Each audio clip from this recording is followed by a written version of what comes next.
The real me. Joining the world of work can lead to some big questions.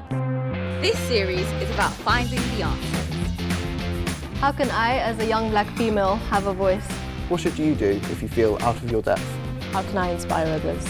How can I be me at work? Two people, two different stages of their careers, real conversations and real experiences. This is the Rolls-Royce, the real me. Today's episode, Abu and Dave talk about where your career could take you. Hi. Hiya, I'm Abu. Hi Abu, I'm Dave. Nice to meet you. Nice to meet with you, yeah. So what do you do in Rolls-Royce today, Abu? So I'm a supplier quality manufacturing engineer based in Controls, Solihull, Birmingham. Okay.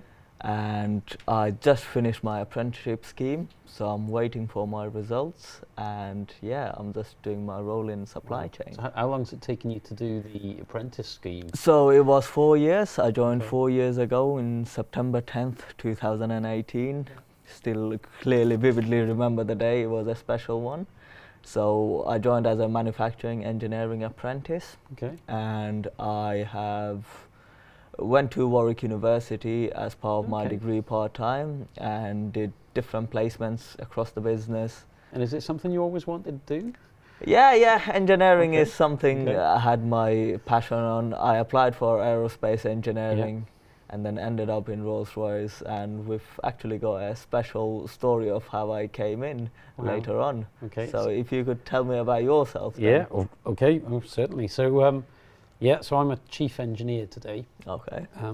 So I look after some of our large civil Trent engines. And I've been in Rolls-Royce, I think, 19 years, so a bit longer. So with your job, what's your day-to-day life kind of looks like? Yeah, so I guess I'm very used to it now, but it's not Monday to Friday 9 till 5 by any means. So last week I was in Seattle with Boeing. Oh wow. 2 weeks before I was in Toulouse with Airbus. Wow. And that's been a typical experience for maybe the last 10, 15 years. Wow. Different countries right across, I think it was 4 or 5 continents I think I've been in. Different countries. And I think lots of people end up with that experience. That's interesting. So did you join as a graduate? I joined as a graduate.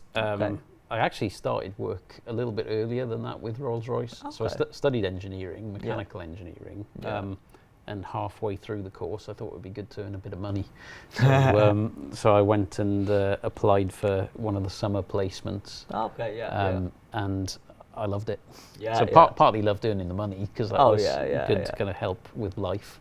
But then I just loved the work, it was interesting, and went from there, and here I am today, so having been through a couple of our different businesses. So I started in the defence business, and I'm now in the civil business, and it's been fantastic. So are you based in Derby? I'm based in Derby, but I live in Wales. Oh wow. So I live 3 hours away from Derby, and I've worked both in Bristol early in my career and now in Derby. Okay. But I wasn't so clear, the same as yourself, about being so focused on what I wanted to do at the end. It sounds like you were really clear about where you wanted to go and what you wanted to do. I always had a passion in aerospace, and airplanes fascinated me, so that's why I went for that application. So at first I applied for aerospace engineering for major universities in the country. And then one night I just ended up in a random website where they were giving out the job post for a manufacturing engineering degree apprentice. Okay. So since I applied for aerospace engineering, I was like, why not give it a shot? Yeah. And then I just randomly applied. I still can't remember which website was it on. I just randomly clicked the apply button. I was off to an holiday in USA, in New York.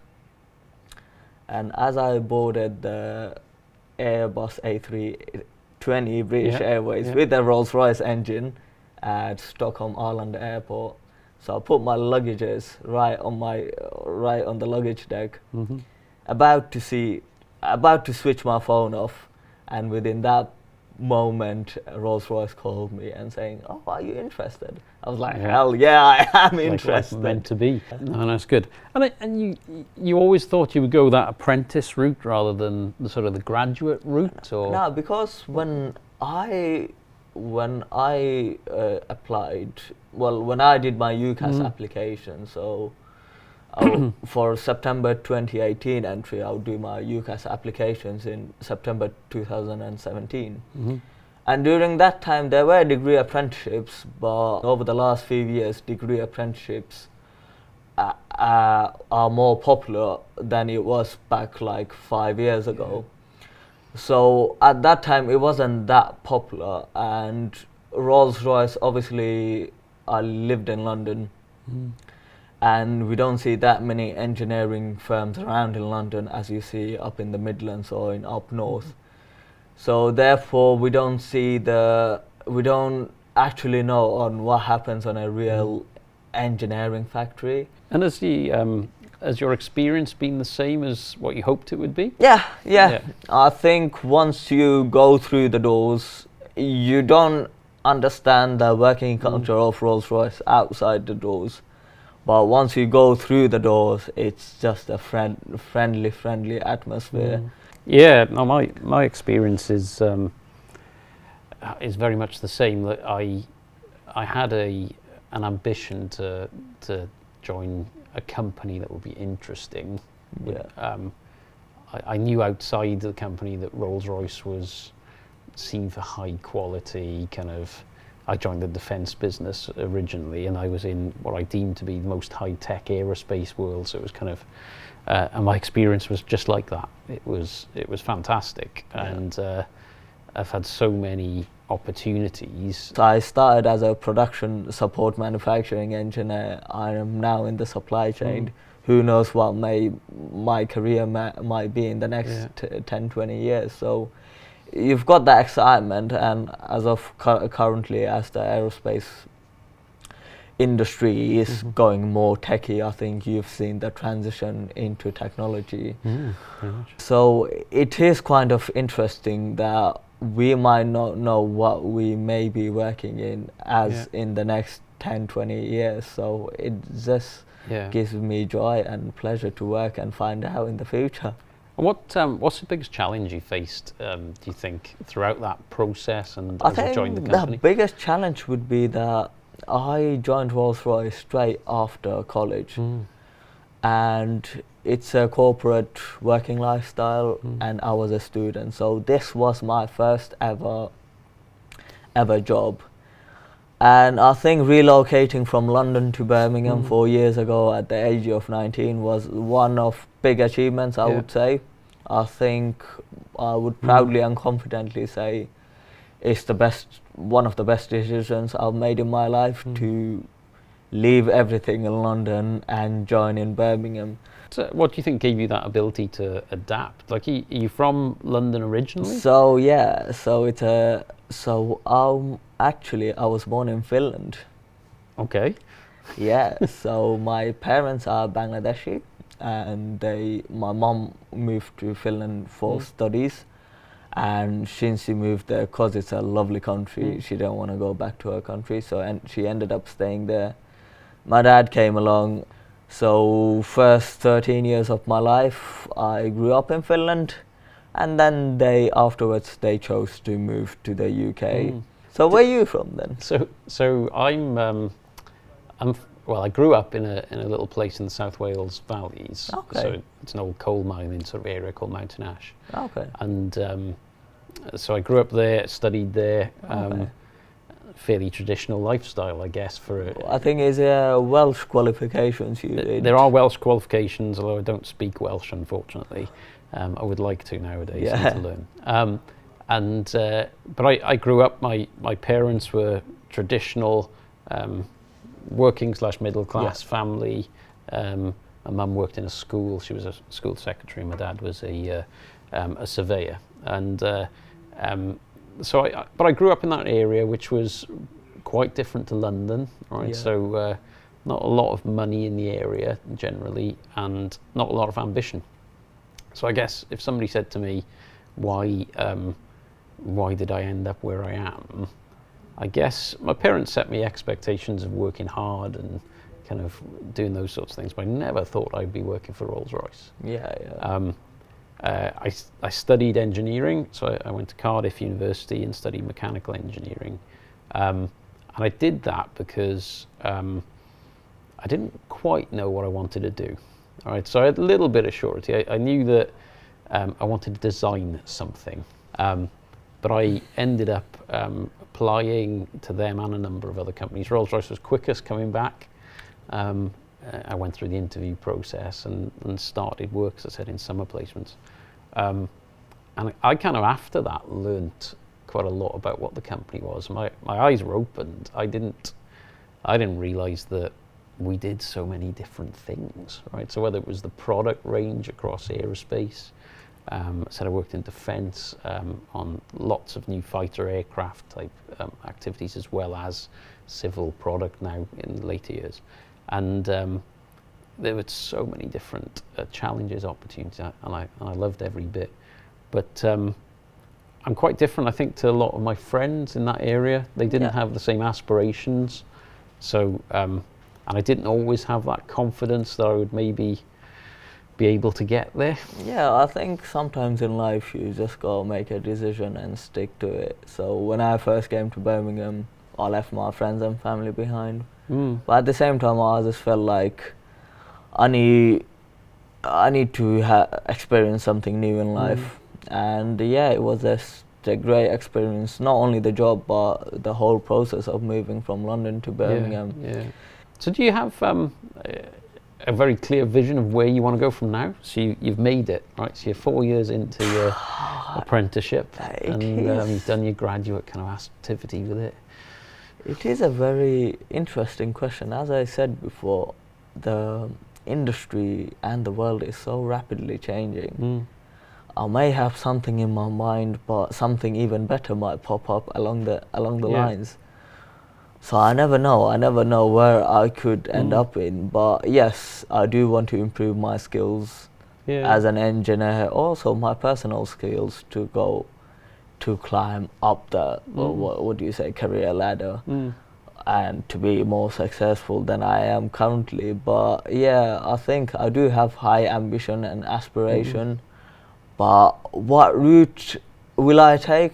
I'm not sure about that yet. Yeah. And you mentioned, I think earlier, you said you quite like a bit of a mystery tour. Oh yeah, a bit of a mystery tour always excites me. Do you think that's the right way to do it? Oh yeah, it's not the right way for everyone, but for me it always excites me and always gives me the pleasure and the joy of what can I anticipate coming towards me. So it does have challenges, it does have high and lows, but I like enjoying riding the wave like that. It's interesting actually. When I started, I tried to draw a career path, and these are the jobs I'd like to do. These are the experiences I'd like to gain.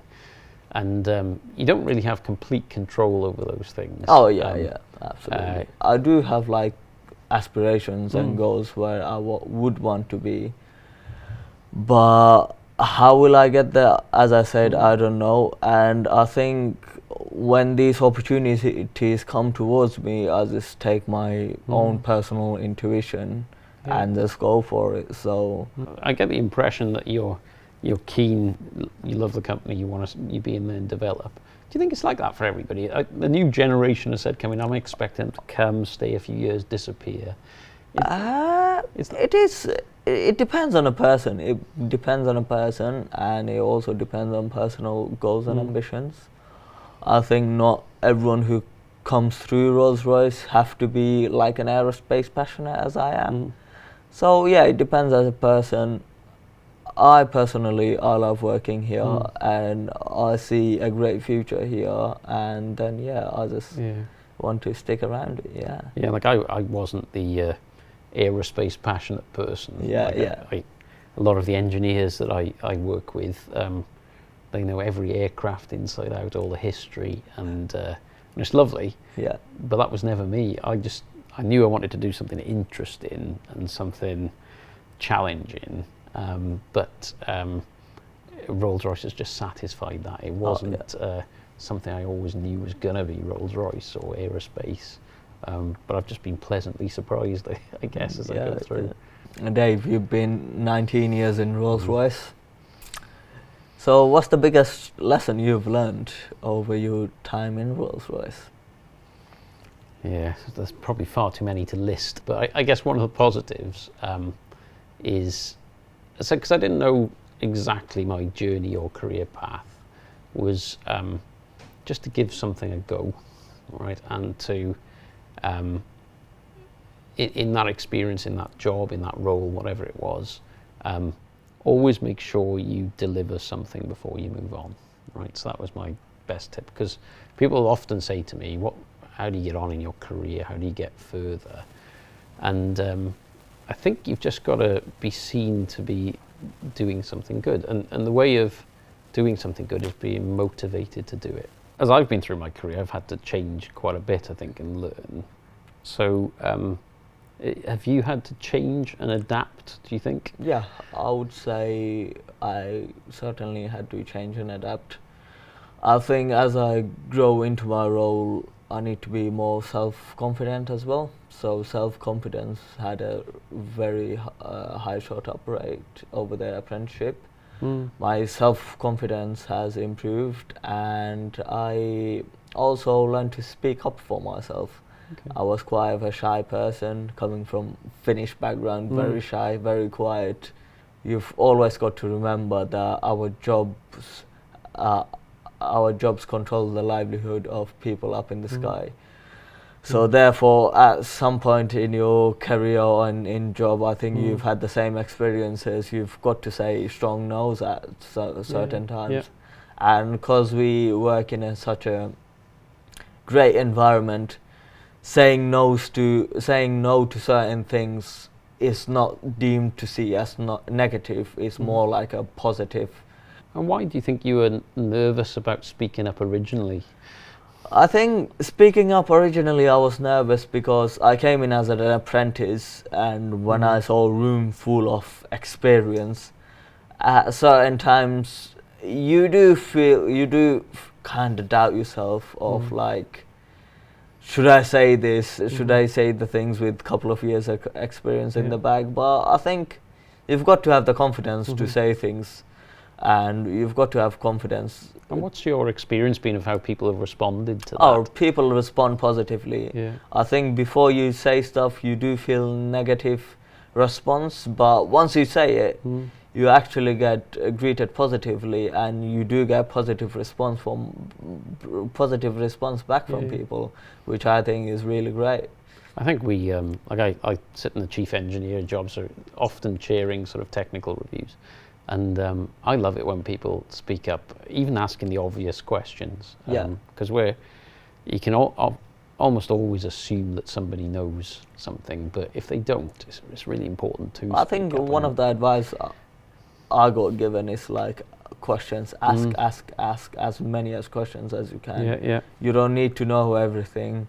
And obviously, I think we work in an environment like no one knows about everything, because otherwise we'd be one big encyclopedia, because there's so many things going on. I think it's a learning journey. Oh yeah, absolutely. Like I said, every job I've ever moved to has been something new, and that excites me actually. So it's a bit uncomfortable to go into new roles, new positions, new jobs, but I think because you're learning and there's a new challenge in that, that's exactly what makes me tick. Absolutely. I love that. Can I ask you a question about your thoughts of the future, right? So I'm intrigued about the way you do your journey, right? So it sounds like you're relatively confident, right, about your future, happy to go on the mystery tour. Yeah. What advice would you give me for the future? Oh, that is quite a hard question, because you're more experienced than I am. I think I would suggest everyone to be open for the future, embrace the technological advancements which may happen in the future.